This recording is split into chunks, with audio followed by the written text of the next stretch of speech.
Hi everyone, welcome to Veggie. எங்கள் சேனலை இது வரைக்கும் நீங்கள் சப்ஸ்கிரைப் பண்ணலைன்னா சப்ஸ்கிரைப் பட்டனையும் பெல் பட்டனையும் கிளிக் பண்ணிவிடுங்க.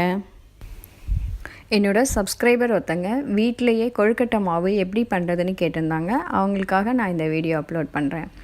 சூப்பர் மார்க்கெட்லேயே இப்போ மாவரிசின்னு கேட்டிங்கன்னா கிடைக்கும். அதை வாங்கி நல்லா 2 தடவை க்ளீன் பண்ணி ஒரு 1/2 hour நல்லா தண்ணி ஊற்றி ஊற வச்சுடுங்க.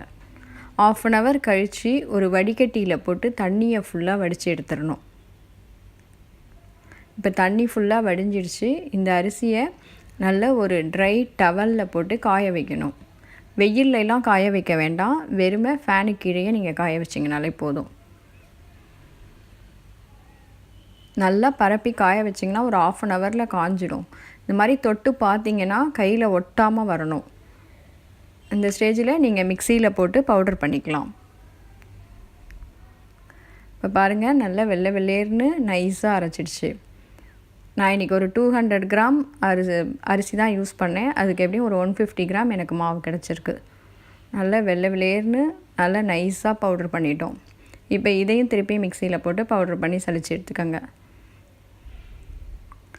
இப்போ இந்த மாவு மிக்சியில் அரைச்சதுனால கொஞ்சம் ஹீட்டாக இருக்கும். திருப்பியும் ஒரு பேப்பரில் போட்டு நல்லா காய வச்சுக்கோங்க. நல்லா காஞ்சதுக்கப்புறம் இதை நம்ம ஆவியில் வேக வச்சு எடுத்துக்கணும். இப்போ நான் இட்லி பிளேட்டில் அந்த மாவை போட்டிருக்கேன். ஏற்கனவே இட்லி பானையில் தண்ணி ஊற்றி கொதிக்க வச்சுருக்கேன். மீடியம் ஃப்ளேமில் வச்சுட்டு இதை ஒரு 5 to 10 minutesல இப்படி தொட்டு பார்த்திங்கன்னா அந்த மாவு நல்லா திரிக்க வரணும். பாருங்கள், மாவு நல்லா வெந்ததுனால தான் திரிக்க வரும். இந்த ஸ்டேஜில் ஆஃப் பண்ணிவிட்டு மாவை எடுத்துடலாம்.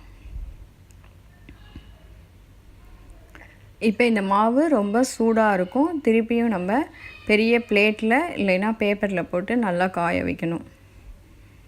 நாளைக்கு கொழுக்கட்டை பண்ண போகிறோம்னா நாளே இந்த மாவை ரெடி பண்ணி பிளேட்டில் காய வச்சு எடுத்து வச்சுக்கோங்க. ஏர்டைட் கண்டெய்னரில் போட்டிங்கன்னா ஃபங்கஸ் ஃபார்ம் ஆகிடும். இந்த கொழுக்கட்டை மாவில் கொழுக்கட்டை நல்லா ஒயிட் கலரில் சாஃப்டாக கிடைக்கும். இந்த மாவில் இடியாப்பமும் சூப்பராக வரும். இந்த இயர் நீங்கள் கொழுக்கட்டை மாவை ட்ரை பண்ணி பார்த்துட்டு எனக்கு கமெண்ட்